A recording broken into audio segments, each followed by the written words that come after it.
Hello, everybody, and welcome back to my channel. If you didn't know, I'm a diagnosed narcissist, but before I say the things I'm going to say in this video, keep in mind that I am not a licensed professional. So with that out of the way, this video is sort of a follow-up to a video that I made talking about whether or not narcissists can love.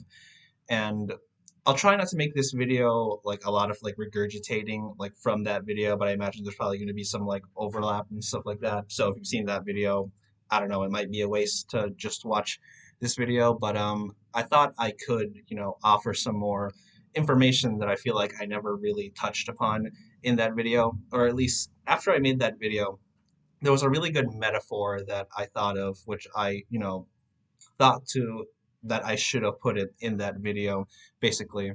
So I remember in that video, I spoke a lot about how I don't believe when asking the question, are narcissists capable of love? Can narcissists love? Yada, yada, yada, whatever, all that kind of stuff. The answer is not a straightforward, like, yes or no. I acknowledged in that video that I do think either of those answers make sense, but it's looking at a very specific direction or perspective when it comes to that.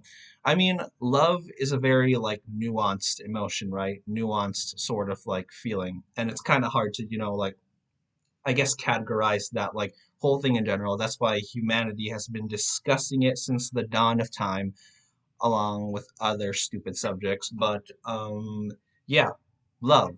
I think of it as pretty fucking stupid. It requires a lot of vulnerability, so oftentimes I do associate love and weakness together, and that really hurts the, narcissistic shield that I want to develop and whatnot. But I did admit, and I will admit now, that I still do desire love, or at least what I understand to be a feeling of being cared for or a feeling of being like validated in some sense. I really hate the notion that I think I want to be validated because as a narcissist, the thing that's, in my head that I constantly try to repeat to myself, I constantly try to like, accept as true is that I don't need anybody, I'm already the best. Other people are so useless. I'm already, the peak person and no one's going to get any better than this clearly.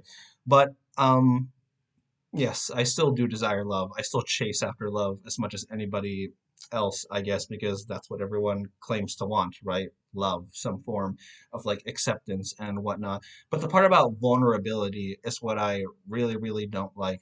So, talking about this metaphor, if people do wonder why narcissists, put themselves in relationships when they don't seem to be very happy in them, and that's why a lot of people will say that like we're energy vampires and that like we drain other people, or you can see the whole lot of it online, like, oh my gosh, I got out of a relationship with a narcissist and it left me feeling, you know, super terrible, whatever, and all that kind of stuff. But I think this is a pretty good way to explain, I think, why narcissists still seek love despite having some sort of like strong aversion to it, even though I've already said basically that like a lot of times in love you have to be, vulnerable and stuff like that, which is obviously very crippling to narcissists or whatever. Because if we were to be vulnerable, I guess we'd have to like, expose and express the notion that we actually do not like ourselves. We see inferiority. We see somebody that's, I don't know, I guess like not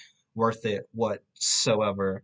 But the reason why I still chase after love and why I think in general narcissists still chase after love like everybody else, despite being in an ocean where, I don't know, we might self sabotage that relationship like any other cluster B, like a borderline, whatever, blah, blah, and like, stuff like that. I want you to picture somebody that, wants to swim, has a desire to like be in the ocean or a pool or whatever, but they have like an extreme fear of like, let's say, drowning. And maybe they like dipping their toe in the water. That's kind of how I think I, see love. Like, I like dipping my feet in the water, but the fear of basically being vulnerable and having to not be so, like avoidant and dismissive, quote unquote, I get the notion that, if I were to, hypothetically just like jump into the pool all in, I'll just start drowning. And the reason why a narcissistic shield often develops is to obviously protect a very, very like, fragile self esteem. And I guess the gamble with love, and I think narcissists understand this like very early on. I feel like a lot of people will say that they understand this very early on, but if you're not like avoidant attachment, like I would say like a lot of narcissists are, then you honestly don't get it. And I don't think people honestly understand like how isolating it feels to have a cluster B sort of like disorder.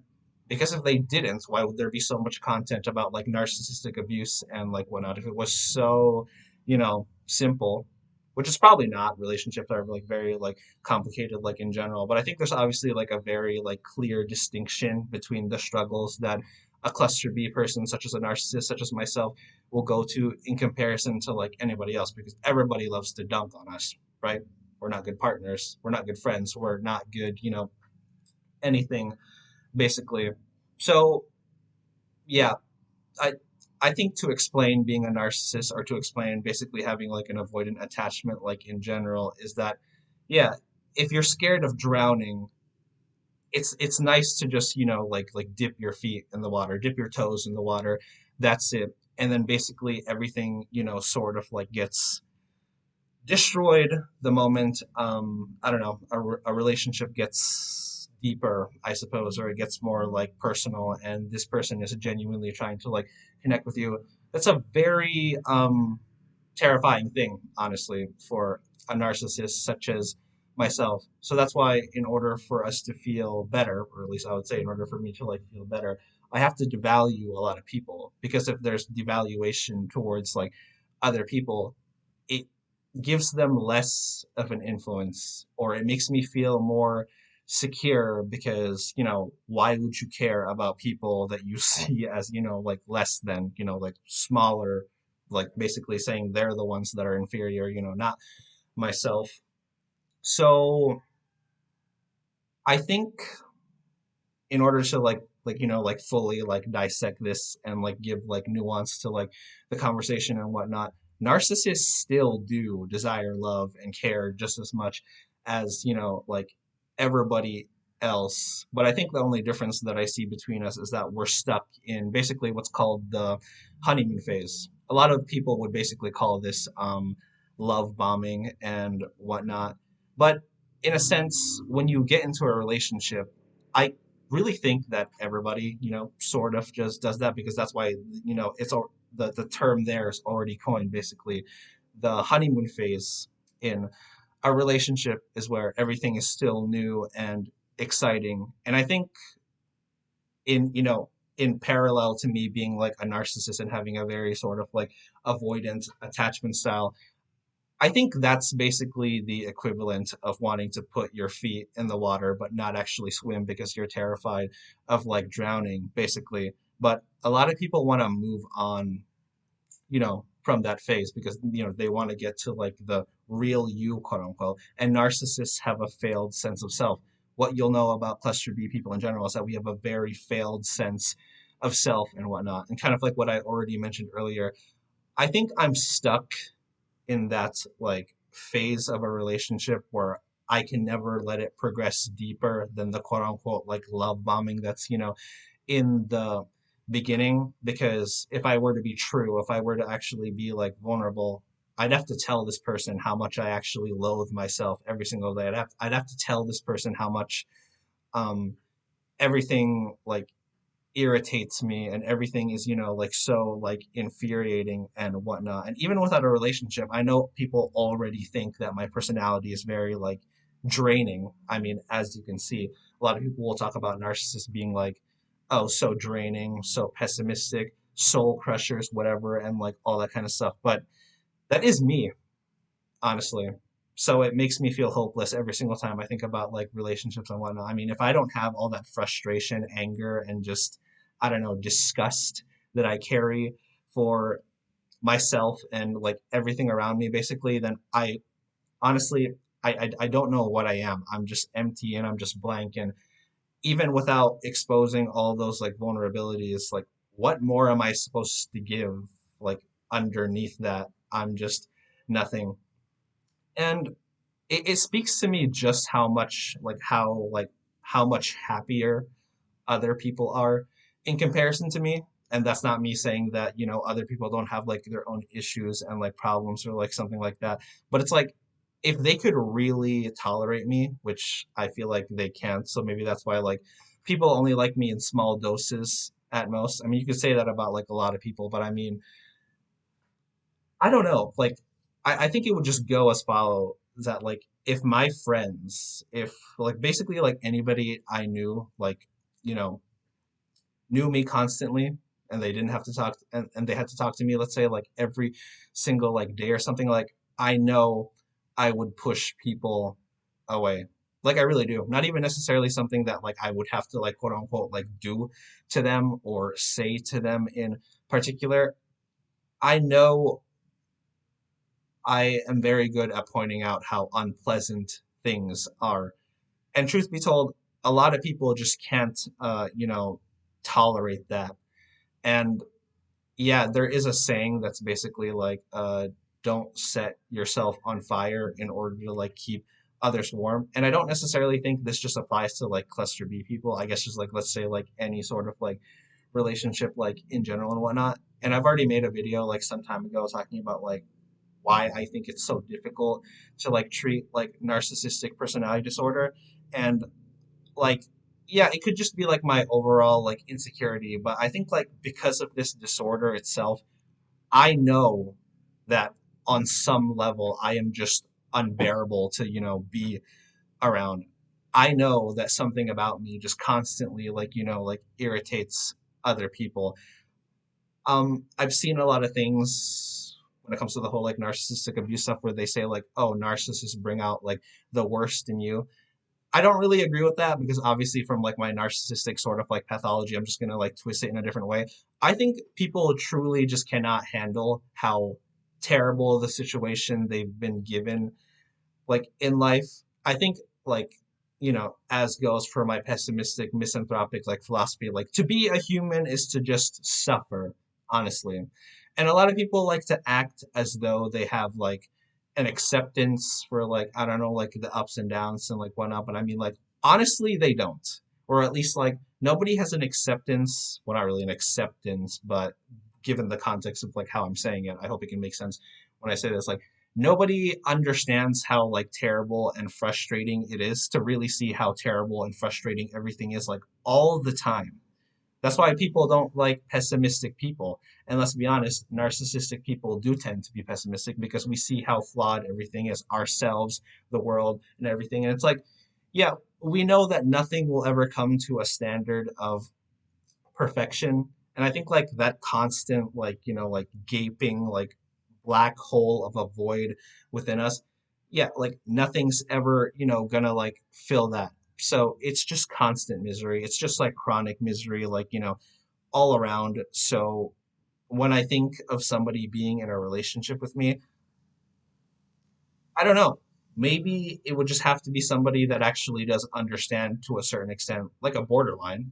Narcissists and borderlines tend to like attract each other. But even then, that's not a very like healthy dynamic either.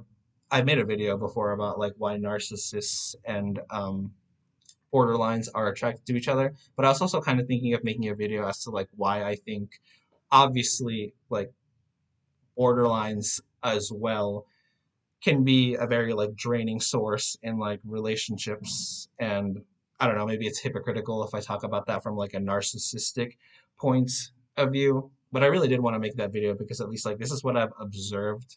I know that the cluster B doesn't have a good reputation in general because it's kind of our thing to fuck up relationships, Loki. It's kind of our thing to struggle in interpersonal relationships, and kind of like what I said, to have a cluster B disorder is like, quite frankly, just one of the most like isolating experiences, ever. But I don't know. I kind of hate the notion that like compared to like other cluster B disorders, like they sort of baby borderlines to like a certain extent. So I might expand upon that like in a further video. Not that I'm trying to say I'm any better as like a narcissist. Like again, I think it's a given that like a lot of relationships in your life basically struggle or are a hassle if you have a cluster B disorder and whatnot. So to basically like wrap the entirety like of this video, there's a book about borderlines which I haven't actually read called I I hate you, don't leave me.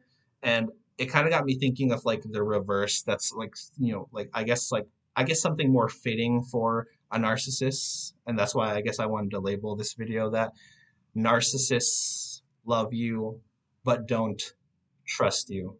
So I think that's the difficult thing. And that's why I was trying to like put it towards like the metaphor that like I've been saying. It's like if you're scared of drowning, just dipping your like feet in the water can just be a soothing sort of like pseudo, oh, I'm in the water even though I still have like my overall fear of like drowning, or like my overall fear of like, not being able to show like my vulnerabilities and, in a relationship and, whatnot. So yeah, narcissists still do want love.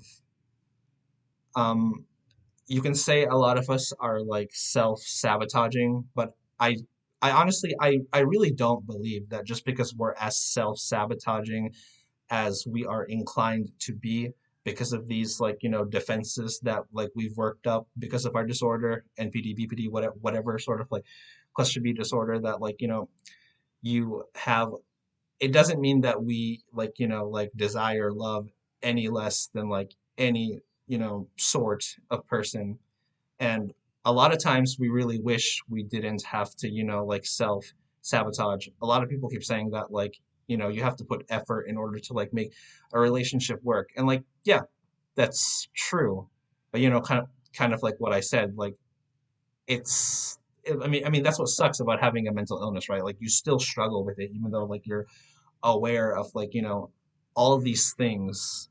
So I don't know, like if I live my life, I I don't know if I'm ever gonna actually have like um as close to a satisfying relationship as I truly do desire, let's say, even if like hypothetically I'll act like I'm too good for it and whatnot. But yeah, those are some words.